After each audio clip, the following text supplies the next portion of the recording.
Bismillahirrahmanirrahim. Assalamualaikum warahmatullahi wabarakatuh. Alhamdulillahirabbil alamin wa billahi nasta'in ala umuri dunya waddin. Wassalatu wassalamu ala asrofil anbiya'i wal mursalin sayyidina wa maulana Muhammadin wa ala alihi washabihi wa barik wasallim ajma'in. Amma ba'd. Pertama-tama marilah kita panjatkan puji syukur kehadirat Allah Subhanahu wa taala. Dengan rahmat dan hidayatnya kita bisa berkumpul di kelas dalam keadaan sehat walafiat.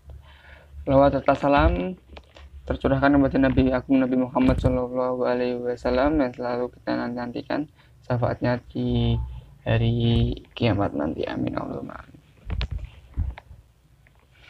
Terima kasih kepada kedua orang tua yang selalu memberikan doa dan restu. Tidak lupa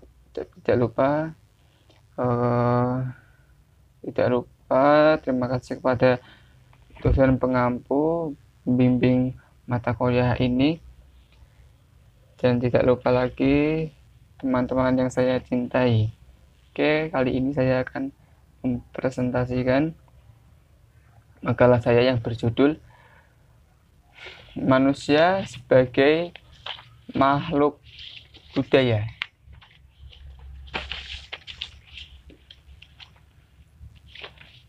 Manusia sebagai makhluk budaya. Poin pertama, langsung saja kita bahas. Poin pertama, hakikat manusia sebagai makhluk budaya. Oke. Manusia adalah salah satu makhluk Tuhan di dunia. Makhluk Tuhan di dunia fana ini ada empat, alam, tumbuhan, binatang, dan manusia. Alam, kenapa alam bisa disebut makhluk Tuhan? Karena juga Tuhan menciptakan alam itu seperti batu, angin, air, api, bahkan itu juga Tuhan yang menciptakan atau Allah yang menciptakan. Lanjut.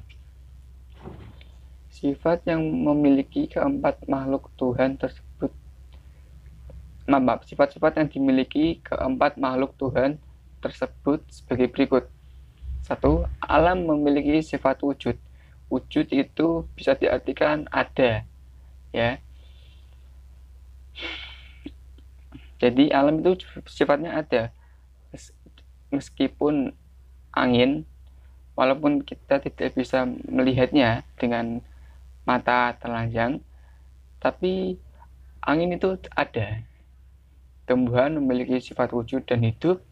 Kita tahu sendiri bahwa kita dari kecil diajarkan bahwa tumbuhan itu hidup, bereproduksi, ya. 3. Binatang memiliki sifat wujud, hidup, dan memiliki nafsu. Jadi nafsu hewan, nafsu memakan, nafsu berburu itu ada. Dan keempat, makhluk manusia memiliki sifat wujud, hidup, dibekali akal, serta akal budi. Apa sih yang membedakan kita dengan makhluk-makhluk Tuhan lainnya? Itu. Yang terakhir, poin yang terakhir, akal budi. Jadi manusia kalau tidak mempunyai akal budi, ya seperti hewan. Gitu. Jadi harus bisa dibedakan mana manusia yang berakal dan mana yang tidak. Lanjut. Abraham Maslow, seorang ahli psikologi, membedakan bahwa kebutuhan manusia dalam hidup dibagi menjadi 5 tingkatan. Yang ke-1, kebutuhan fisiologis. Kebutuhan fisiologis merupakan kebutuhan dasar, kebutuhan primer, dan vital. Kebutuhan ini mengangkut fungsi-fungsi biologis dasar dari organisme manusia seperti pertumbuhan, akan makanan, pakaian, tempat tinggal, dan sembuh dari sakit, kebutuhan seks, dan lain-lain. Jadi ini kebutuhan fisik itu ya yang kita perlukan seperti makan, minum, olahraga, itu namanya kebutuhan fisik.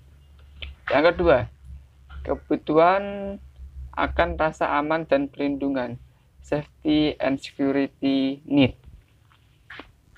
Ya, Kebutuhan ini menyangkut perasaan seperti bebas dari rasa takut, perlindungan dari bahaya, dan ancaman penyakit, kemiskinan, kelaparan, perlakuan tidak adil, dan sebagainya. Ya, kebutuhan rasa aman yaitu kebutuhan kalau kita tidak bisa memungkiri kalau kita itu butuh di dilindungi gitu loh teman-teman. Jadi kita juga butuh dilindungi, kita juga butuh diberikan rasa yang aman. Lanjut kita bahas yang poin ketiga, kebutuhan sosial. Kebutuhan ini meliputi kebutuhan akan mencintai, diperhitungkan sebagai pribadi, diakui sebagai anggota kelompok, rasa setia kawan, kerjasama, persahabatan, interaksi, dan sebagainya. Kita makhluk sosial, tidak bisa dipungkiri kita itu tidak bisa hidup sendiri ya teman-teman. Kita tidak bisa hidup sendiri, kita membutuhkan orang lain untuk memberikan kita apa yang tidak bisa kita berikan. Kita juga membutuhkan orang lain untuk memberikan rasa kepada kita, rasa percaya, rasa sosial, rasa pertemanan, itu juga perlu. 4. Kebutuhan akan penghargaan. Kebutuhan ini meliputi kebutuhan dihargai, kemampuan, kedudukan, jabatan, status, pangkat, dan sebagainya. Ini kebutuhan penghargaan. Penghargaan kita juga perlu dihargai. Sebagai manusia juga kita harus dihargai, juga perlu ditonjolkan kalau kita itu ada. Kita itu tidak boleh diinjak-injak teman-teman, kita harus dihargai. Yang kelima, kebutuhan akan aktualisasi diri. Kebutuhan ini meliputi kebutuhan untuk memaksimalkan penggunaan potensi-potensi kemampuan, bakat, kreativitas, ekspresi diri, dan prestasi. Ya, kita manusia juga harus memiliki prestasi, harus memiliki ekspektasi. Pokoknya kemampuan kita harus kita tingkatkan. Lanjut kita yang ke poin B, apresiasi terhadap kemanusiaan dan kebudayaan. 1. Manusia dan kemanusiaan. Kemanusiaan berarti hakikat dan sifat-sifat khas manusia sebagai makhluk yang tinggi harkat dan martabatnya. Manusia menggambarkan ungkapan akan hakikat dan sifat yang seharusnya dimiliki oleh makhluk yang bernama manusia. Jadi gitu ya. Kita itu harus mempunyai prinsip sifat hakikat. Kemanusiaan juga merupakan prinsip atau nilai yang berisi keharusan atau tuntutan untuk berkesesuaian dengan hakikat dari manusia. Nah, ini hakikat manusia terdiri atas 3. Monodualis, susunan kodrat manusia yang terdiri dari aspek keagamaan, meliputi wujud materi, anorganis, benda mati, vegetatif, dan animalis, serta aspek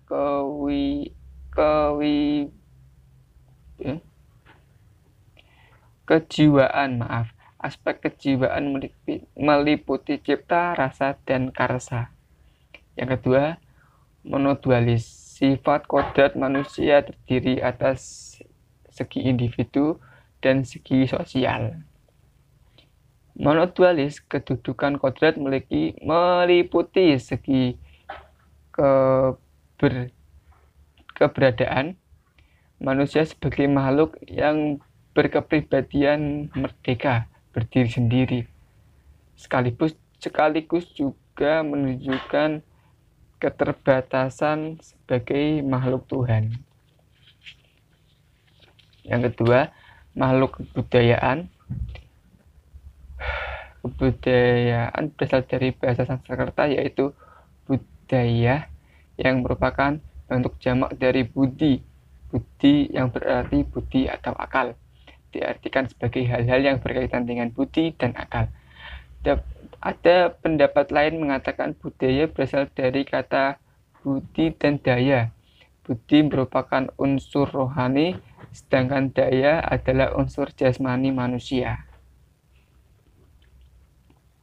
Ini definisi kebudayaan telah banyak dikemukakan oleh para ahli.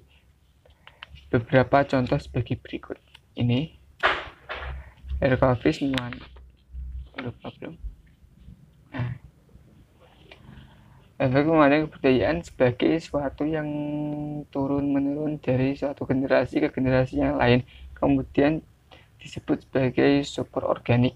Yang kedua, Andreas Epping menyatakan bahwa kebudayaan mengandung keseluruhan pengertian nilai, norma, ilmu pengetahuan, serta keseluruhan struktur sosial, religius, dan lain-lain. Yang Edward B. Taylor mengemukakan bahwa kebudayaan merupakan keseluruhan yang kompleks yang di dalamnya terkandung pengetahuan, kepercayaan, kesenian, moral, hukum, adat istiadat, dan kemampuan-kemampuan lain yang didapat seseorang sebagai anggota masyarakat. Selo Sumarjan dan Selamin Sumardi mengatakan kebudayaan adalah sarana hasil karya, rasa, dan cipta masyarakat. Sejaraningrat berpendapat bahwa kebudayaan adalah seluruh gagasan dan karya manusia yang harus dibiasakan dengan belajar beserta hasil budi pekerti. Yang C, problematika kebudayaan. Kebudayaan diciptakan oleh manusia dalam kelompok dan wilayah yang berbeda-beda, hasilnya beragam. Kebudayaan, tiap persekutuan hidup manusia, masyarakat, suku, atau bangsa memiliki kebudayaan sendiri yang berbeda dengan kebudayaan kelompok lain. Kebudayaan yang memiliki kelompok manusia berbentuk ciri dari menjadi perbedaan dengan kelompok lain. Satu, ya, pewaris budaya. Pewaris budaya adalah proses pemindahan, penelusuran, pemilikan, dan pemakaian kebudayaan dari generasi ke generasi secara berkesinambungan. Pewaris budaya bersifat vertikal, artinya budaya diwariskan dari generasi terdahulu kepada generasi berikutnya untuk digunakan dan selanjutnya diteruskan kepada generasi yang akan datang. 2. Perubahan kebudayaan. Perubahan kebudayaan adalah perubahan yang terjadi sebagai akibat adanya ketidaksesuaian di antara unsur-unsur budaya yang saling berbeda sehingga terjadi keadaan yang fungsinya tidak serasi dengan kehidupan. Perubahan kebudayaan mencakup banyak aspek, baik bentuk, sifat perubahan, dampak perubahan, dan mekanisme yang dilaluinya. Perubahan kebudayaan di dalamnya mencakup perubahan kebudayaan, pembangunan, dan modernisasi, termasuk pula perubahan kebudayaan. Yang ketiga, penyebaran kebudayaan atau difusi dalam proses penyebaran unsur-unsur kebudayaan dari satu kelompok ke kelompok lain atau satu masyarakat ke masyarakat lain. Kebudayaan kelompok di suatu wilayah bisa menyebar ke wilayah lain. Terima kasih teman-teman telah mendengarkan presentasi saya. Saya kira cukup di sini dulu presentasi yang saya sampaikan.